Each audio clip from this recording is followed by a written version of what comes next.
Okay, now let's look at a concrete example of a linear program, and we'll try to use the simplex method to solve it. Okay, the linear program problem that is given by this problem here. Okay, first of all, we know this is an objective function that involves two variables, x1 and x2.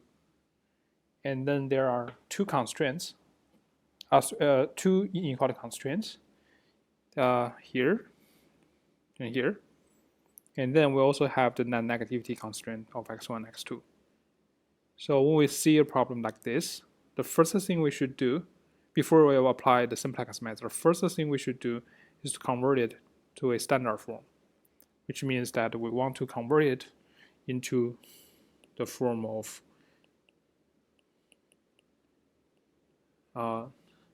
minimizing the objective function c times x, subject to the constraint that ax equals to b, and x is greater than or equal to 0. So apparently, there are several things we need to do. This is the maximizations that we need to convert it to minimization. That is simple. We just put a negative sign on the objective function, and then we change the maximization to minimization. And then we also need to convert these two inequality constraints into a equality constraint like this one. So to do that, we know from previous lecture, we can add two slack variables. We call them x3 and x4. And then we can add them into this. So just add x3 here and x4 here. Then we can get equality constraints. And then we will have two additional variables, x3 and x4. And they are also non-negative. Okay. So more specifically, we can add x3 to this one. And then we need this to be equal to 0, to be equal to 3. And apparently here we need x3 to be greater than or equal to 0. Okay, and then this is equivalent to combining these two together. It is equivalent to this one. All right, and similarly we can do this for the second inequality constraint plus 4x2. If you like, you can align these two equations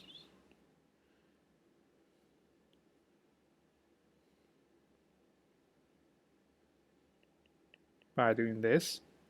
Then this is equal to 3. This is equal to 4. Okay, and then we also have x4 greater than or equal to 0.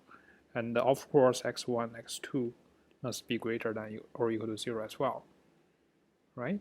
So now you can see this forms a linear system of equations. It involves 4 variables, x1, x2, x3, and x4. And we have equalities here.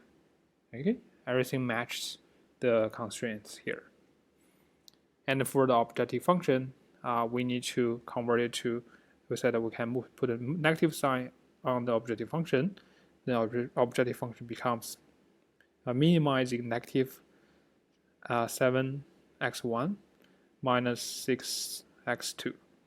So that's our objective function now. All right, so that is the standard form. Once we do that, we'll get the standard form of the linear program, and that is summarized in here. All right, so we can try to solve this problem for x1, x2, x3, and x4. And the x1, x2 will be the solution for this original problem, will be the maximizer for the original problem. And if you plug in the optimal solution you get for x1 and x2, they will definitely satisfy all these constraints. At the same time, the value you put here will be the maximum value of this original problem. Okay, so now let's try to figure out how to solve for this x1, x2. Okay, so to apply the simplex method, we know that we first rewrite this into the tableau in this form. So the tableau is formed by starting from the standard form of the problem. we will put the matrix A here. We put the right-hand side vector B here. We put C transpose below A, and then the scalar 0 here.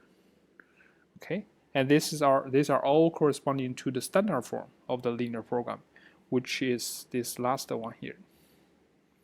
Okay, and now you can see the matrix A, as we read it out, the matrix A should be a 2x4 matrix, has 2 rows and 4 columns. So that is also the reason why I kind of writing them in this aligned form, so that the first first row gives us 2 1 0, 2 1 1 and 0. Okay, and then the last row gives us the 1 4 0 1. Okay, so let's write them out. It's 2 1 1 0 and the 1 4 0 1. So that's the matrix A. And then the vector B is just the right hand side, which is 4 3 and 4. And then the C vector here, according to the objective function, the C vector is just that -7, C transpose, -7, -6, and then it doesn't involve x3 and x4, so the coefficient for these two terms will be just 0. And this is what we're going to put on the tableau. So in this case, that's what we had. This part is the A, this part is the B vector, and this part is the C transpose. Okay, just match the form here.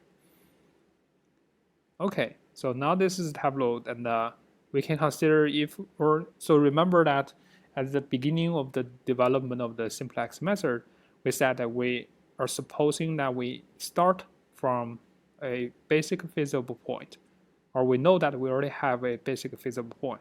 Then we know how to continue with that, right? And here we need to see if we already have a basic feasible point, and the answer is yes. As you can see, this is already in a basic form.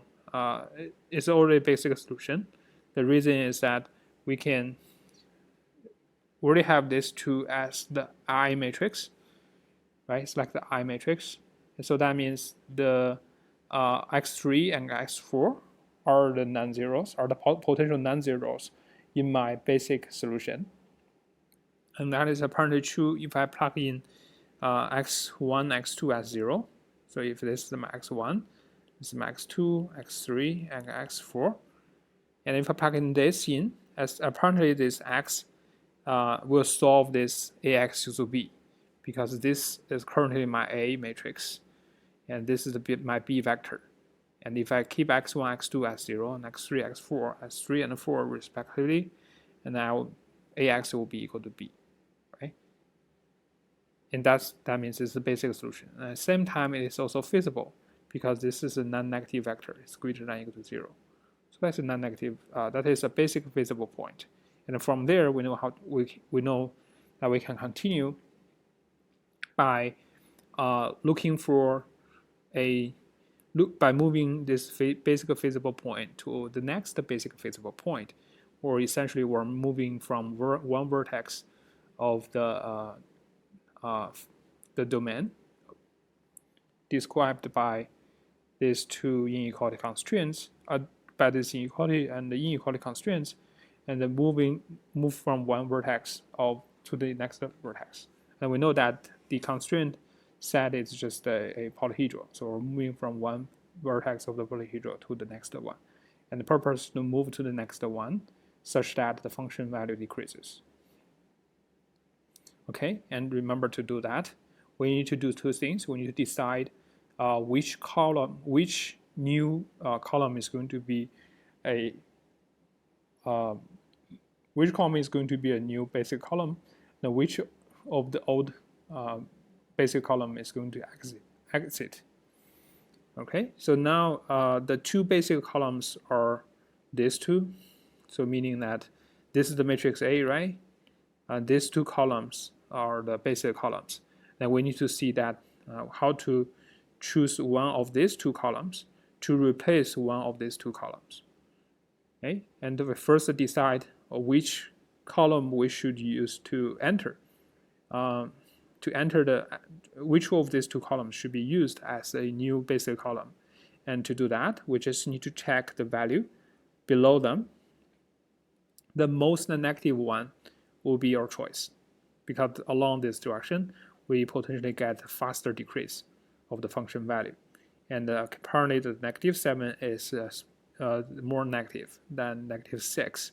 So I'm going to choose this column. So this will be my new basic column. And I'm going to remove one of these two columns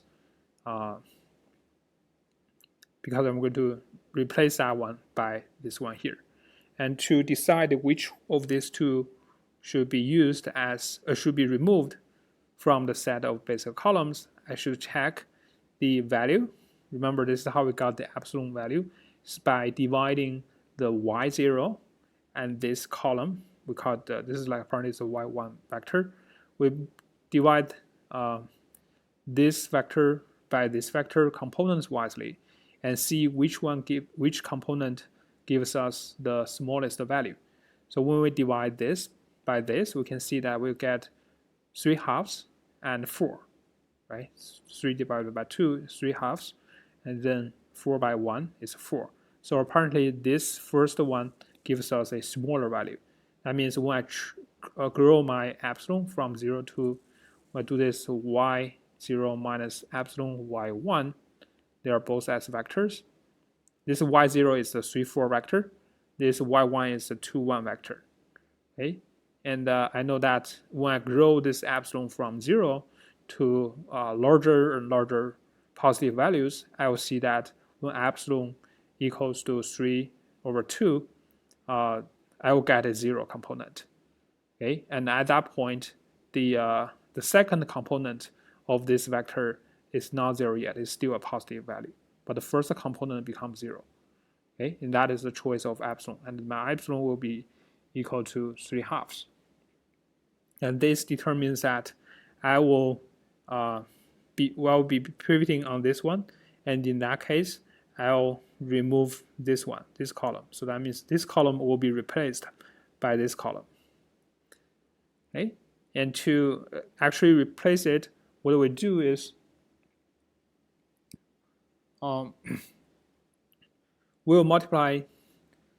we'll be pivoting on this matrix such that this column becomes a basic column. And I'm just going to replace this. That means eventually I want this matrix to be 1, 0 here. Okay, by performing basic row operations, I will make this 1, this is 0. And this is how to do this by doing the basic row operations. We can multiply the entire first row here by 1/2. So this row by 1/2. I'll make this 1. Then this is 1/2, 1/2, and the 0 doesn't change, right? Because I multiplied anything, this is still 0. And this is also the reason why this column, this fourth column of the matrix A doesn't change. It's still a basic column because this is 0. So when I multiply 1 or any number, multiply any number is still 0 here. And this becomes 3/2. Okay, that's what I do for the first row. Then I also need to make the first element on the second row as 0. I need to cancel this 1 here. So I need to subtract the first row from this row. Then this becomes 0. And then also this becomes 7/2. Right? And you do the same thing for the others. Then after you do this basic row operations, this becomes a 1, 0. And this is how we're going to get the new basic column. This will become 1, 0. This becomes something else, something non-zero. And this column is still kept as 0, 1. Okay, and we are going to also do that for this one. The row operations will be also applied to here, because this eventually we will also want 0 to be here, because this is the basic this is going to be a basic column. So the elements below the basic columns will be equal to 0 as well. So just like this case, the 0 is below 1, 0, and 0, 1. But after we chose this to be 1, 0, then this needs to be 0 as well. That means that we need to multiply this row. Originally, we already multiplied by 1/2, and then it becomes 1/2, 1, 1/2, so on and so forth. Then I need to multiply this row by 7 and add it to the last row. Okay, and then we'll get a new column, new rows in this last row. Okay, so let's see how do we actually did that. So this is what I said. The first row becomes this, and then we use this 1 to cancel the numbers below it, and then we'll get this 2 as the new basic columns, which are x1, x4, and then these two numbers, these two will be the non-basic columns, and this will be the new b vector here, and these two are the value we're going to check for the next iteration, right? So now up to this point, we know that we have moved from one basic feasible point originally with, so this is my basic feasible point. Remember previously we had the 0, 0, 3, 4. All right. So now we moved to a new point where the x1 becomes a non-zero value. So this is my first iteration. In the second iteration, I will start from this basic feasible point where the first component, first I know that x1, x4 will be non-zeros, and their value will be 3/2 and 5/2. So the other two will be 0. So it's 3/2, 0, 0, 5/2. So this is what I said before. This is the one vertex of the feasible set, of the constraint set, which is a polyhedral. And this will be the next. This will be the new polyhedral, new vertex of the polyhedral.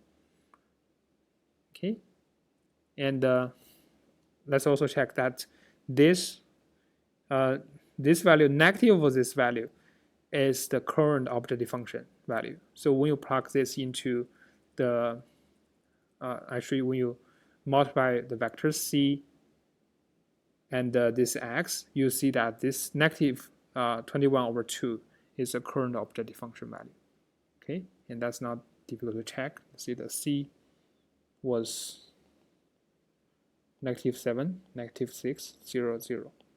So apparently, when you multiply this vector and this vector, make an inner product of them, we'll get -21/2.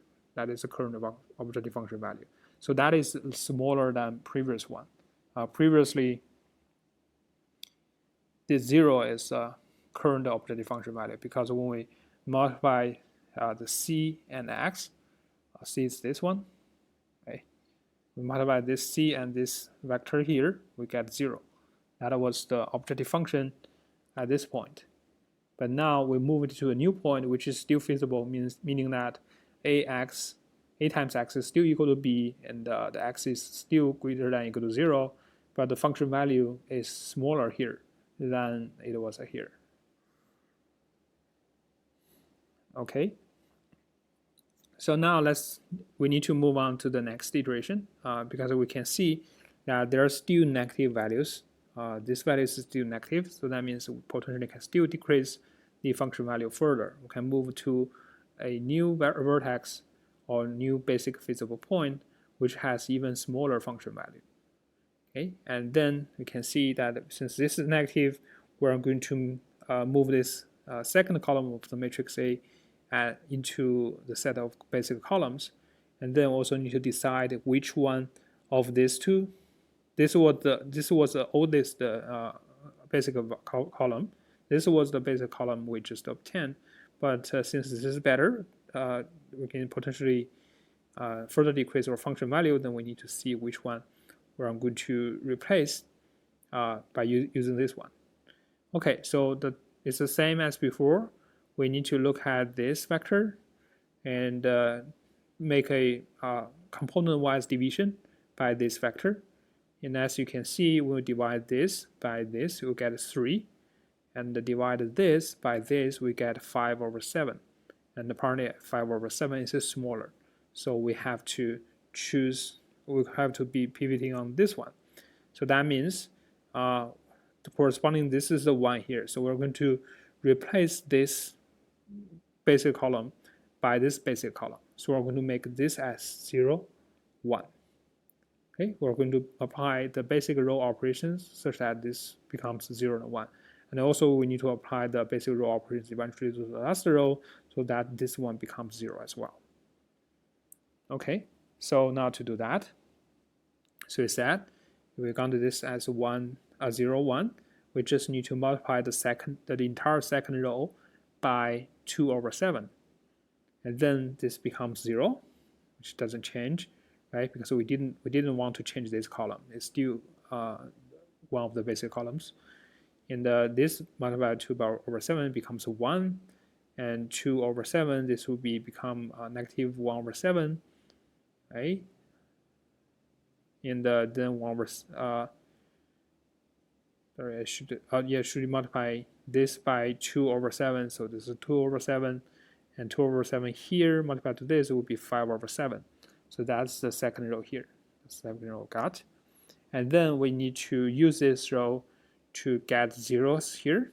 So that's why we need to multiply this row by 1/2 and subtract it from this row.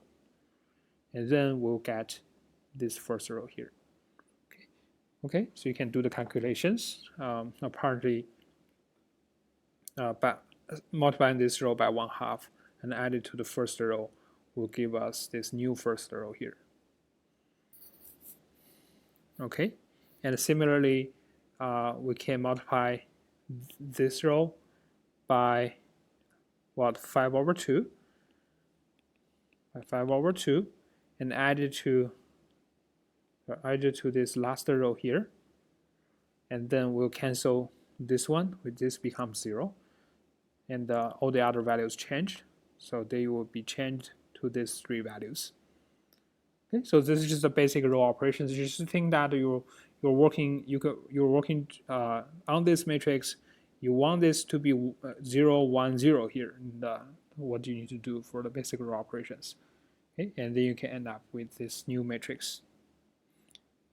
Okay, so now what this new matrix means, again, as before, we're moving to the third iteration, and the new point we got right now has the first and second components as non-zeros, because this tells us these are the first and second. These two are the first and second column of the matrix A, so they are corresponding to the first and second components of the vector X. And so that two components should be non-zero, and their values should be this.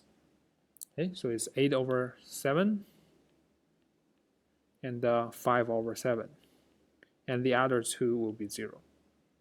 So this is a new point we're at now. So it's a new vertex, and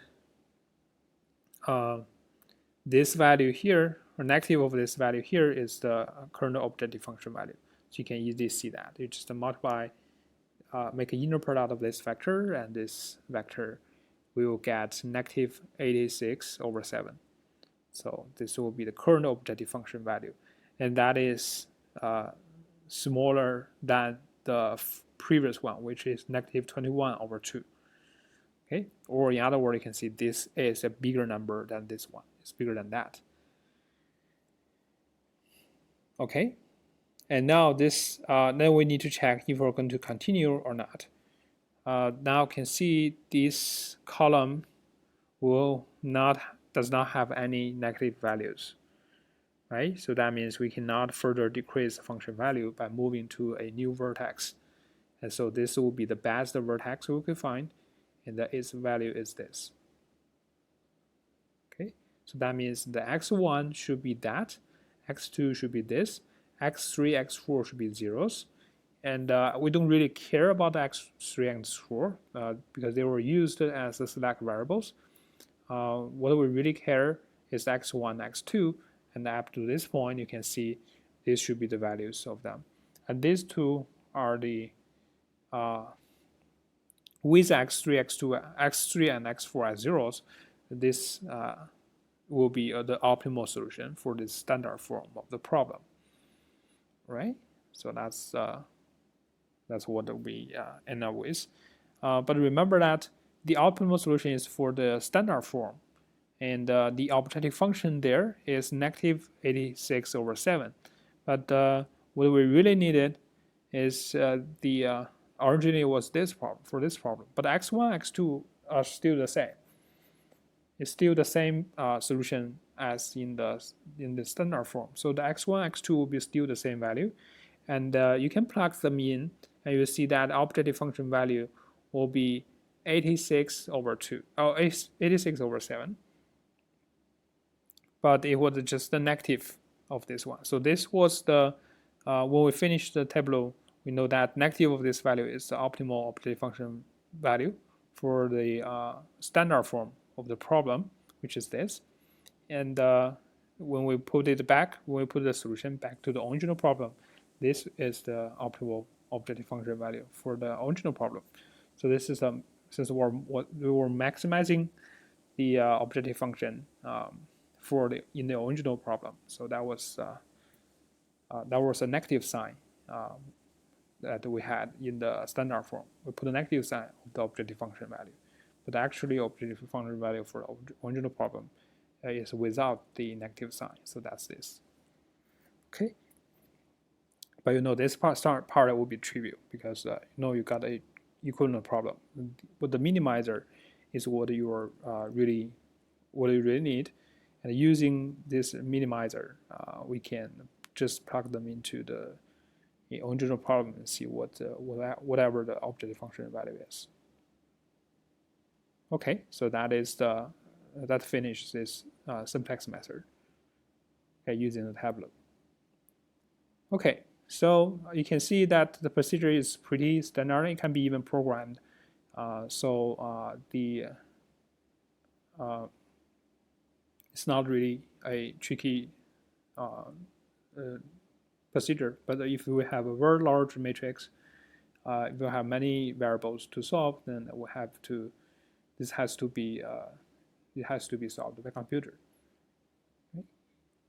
Okay, so now there is one last thing that is the most critical that we haven't discussed yet. Remember, this is the one. Also, the issue that we had earlier, we were assuming that we start from a basic feasible point at the beginning of the simplex method.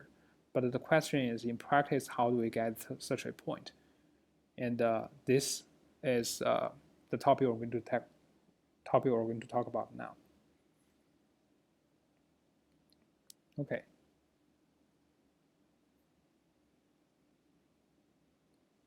So how do we start a simplex method?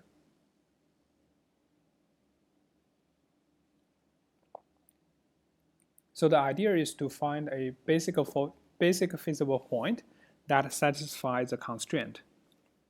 So let me still write the original linear program problem in the standard form.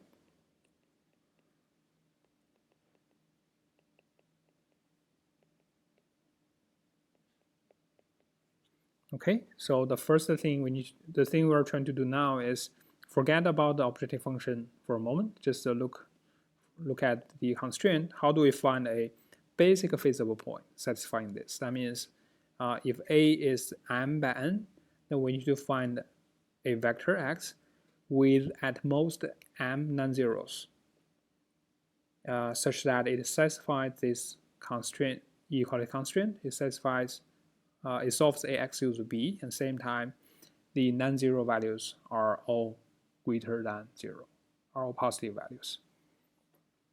Okay, so that is this is called the phase 1 of the simplex method.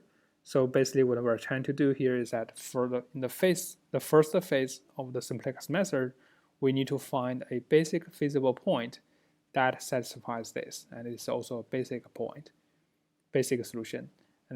And then with that, we can start what we discussed earlier.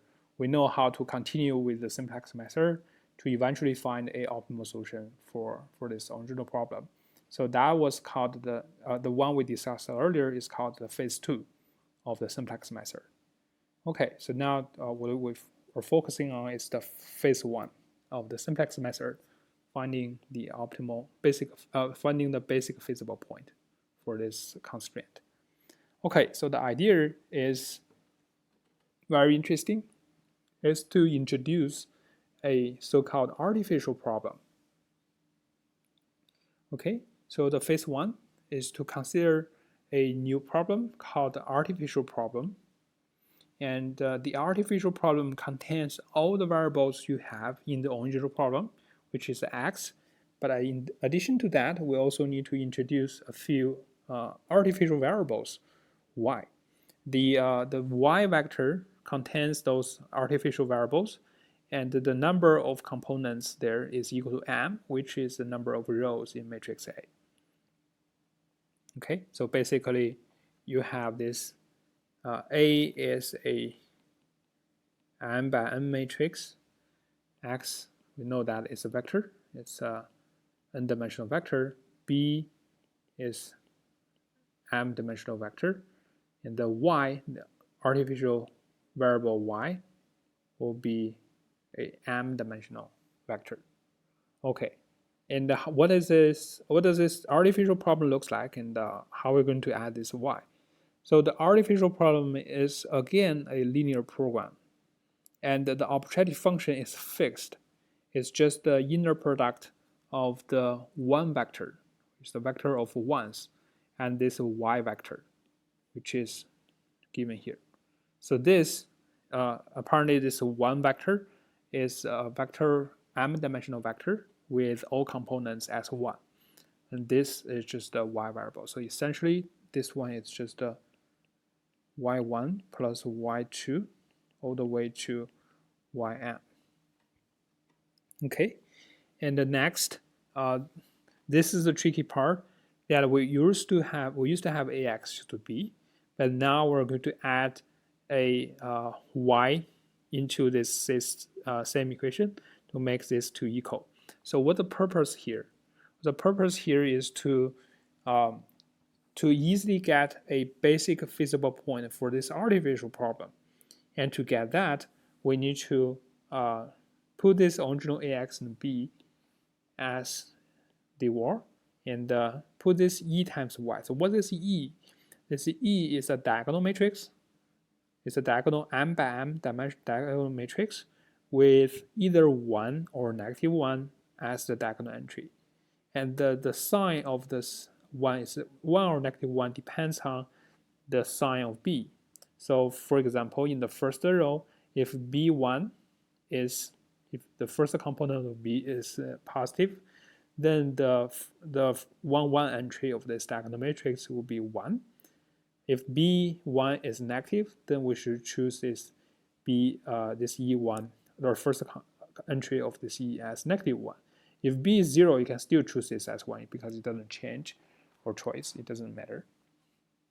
Okay, or in other words, you can look at this b vector, and you take the sign of this b vector. Either it's +1 if bi is greater than or equal to 0, and if it's negative, it's -1 if bi is negative. Okay, and then this e is just a diagonal, and it's just a diagonal matrix with the ei's, so +1 or -1 as the diagonals. Okay, so this is the one way to write it, or more simply, what you can do is you just whatever matrix ax, or whatever system ax equals to b you have, you just look at the values of b and see which one is negative, and then whatever it is negative value in b, you just multiply the entire row of a and that corresponding bi by -1. Okay, so for example, if your a, we can just form the augmented matrix. Remember, the augmented matrix is a and the b, right? So for example, the first component is 1. And whatever you have here, this is the first row of the matrix A. So you don't change anything. But if the second component, for example, is -1, so the B2 is -1, then originally you have the A2 transpose, right? And then you now the new matrix you just change it to A1, still keep the A1, but this is still 1 here. But for the second row, you change it to -A2 transpose, and then you still have 1 here. And for example, this last one is -2, then you have the A3. Suppose there are just 3 rows in the matrix A. Then this row you still multiply this row by -1, so you have -A3, and then you have 2. So now you can see I just multiply the entire row of this matrix by -1 or +1, right? So the system doesn't change. It's still x equals to b. It's just certain rows are put a negative sign on both sides. So it doesn't change anything, but we'll have positive values here. And we don't care about the values in here. It could be positive, it could be negative. We don't care. But we just need them to be positive here. And the reason for doing that is once we have this as the positive values, then we don't need to worry about the sign here because the E will be always it will be just identity matrix, since all the B vectors here will be greater than or equal to 0. All the components here will be greater than or equal to 0. So the E here will be just the identity matrix. In that case, this constraint here will just become AX plus Y equals to B. Okay, remember that this is a m by n matrix. This is the n-dimensional vector. So multiply them together is the m-dimensional vector. This is the m-dimensional vector. This is the m-dimensional vector. Okay, and also the constraints are that x is greater than or equal to 0, y is greater than or equal to 0. Okay, so why we're constructing this artificial problem? Well, the reason is we can easily get a basic feasible point for this problem, right? The reason is, as we see, if this is greater, y is greater than or equal to 0, x is greater than 0, y is greater than 0. Now, as we said, if we first convert this b vector into this form by multiplying -1s to certain rows, then we can see that this linear system will give us essentially the A matrix and the identity matrix, right? That's for the new matrix A for this constraint, equality constraint. Then we need to multiply this by x vector, no y vector. We stack these two vectors together, and then we have the b vector here. Now, on the left-hand side, this one here is m by n plus m, because it still has m rows, but it has n columns in this, m columns in this. So in total, there should be m times n plus m. This will be the size of this matrix. And here, this is a vector of length or of dimension m plus n, right? Because of the sum of these two dimensions. But this is still m-dimensional vector. The constraint is that the x is a pen here, the x, y, this should be still greater than 0, greater than or equal to 0. We just stack the x and y together. Okay, so now you can see it's very easy to get a basic feasible point. I can just choose y to be b and x to be 0.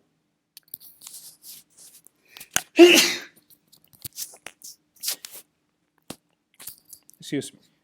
We can just set x to be 0 and the y to be b. Because we said when we do this, the b is already a non-negative vector.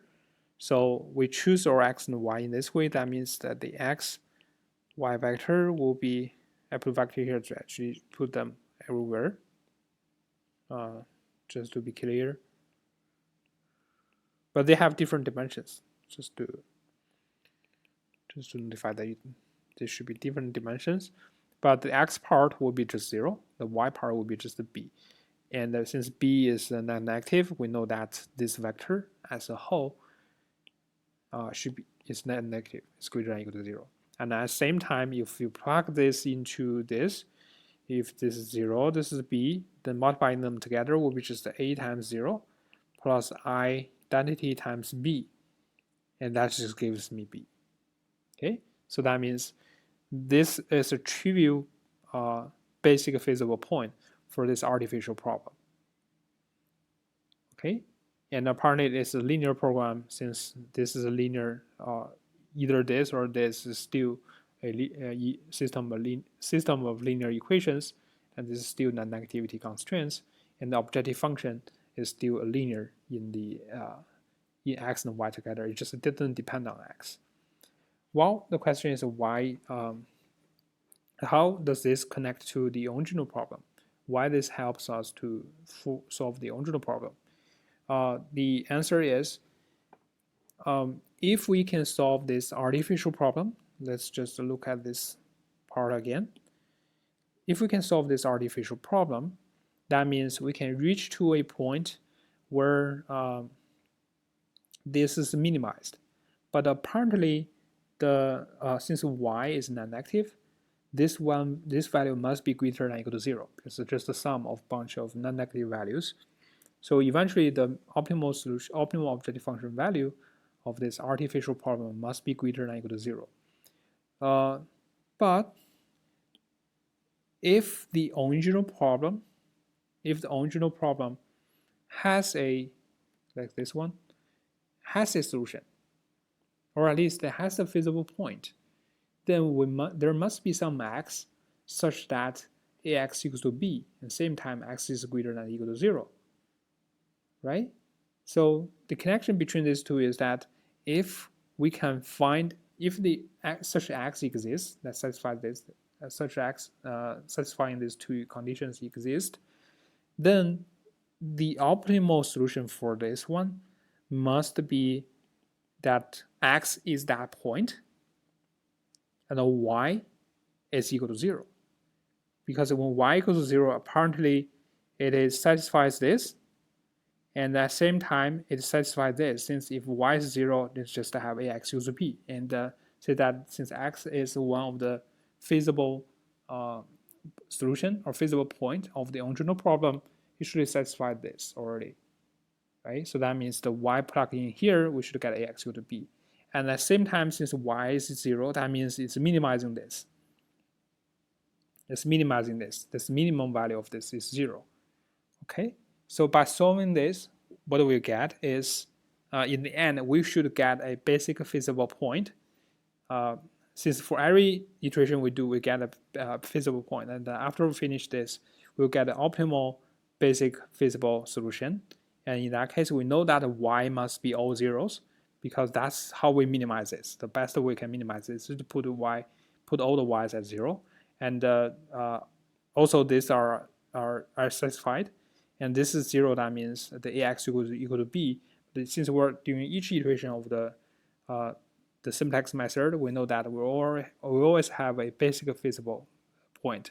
So the y part is 0, the x is also a basic feasible point. That means x has at most m non-zeros. X has at most m non-zeros. So that was always a basic feasible point when we do these iterations. Okay, so as I just mentioned, the idea here is that since we have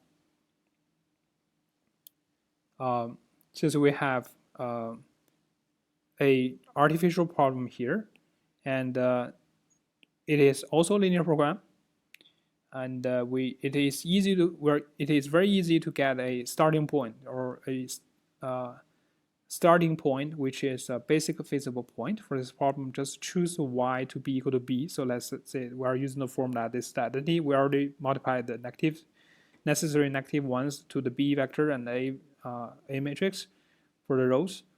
I already have this form. Let's say I already have this form. Then we said that it's easy to start with the basic feasible point by choosing y as b and x as 0. And then we have this linear program, and we have this basic feasible point to start with, so we can use the simplex method we introduced earlier to solve it. And we know that after we solve it, this y should be 0 because that's the best solution we can get. We get a y equals 0, and we get x satisfying the ax equals to b, and x greater than equal to 0. At the same time, x is also a basic feasible point because, as I said, every iteration of the simplex method is giving us a basic feasible point. So x is also a basic feasible point after we solve this artificial problem. And then, as you can imagine, at the end of this phase 1, we solved this artificial problem, and we get this x, which is a basic feasible point. And that is the point that we're going to start with in the phase 2.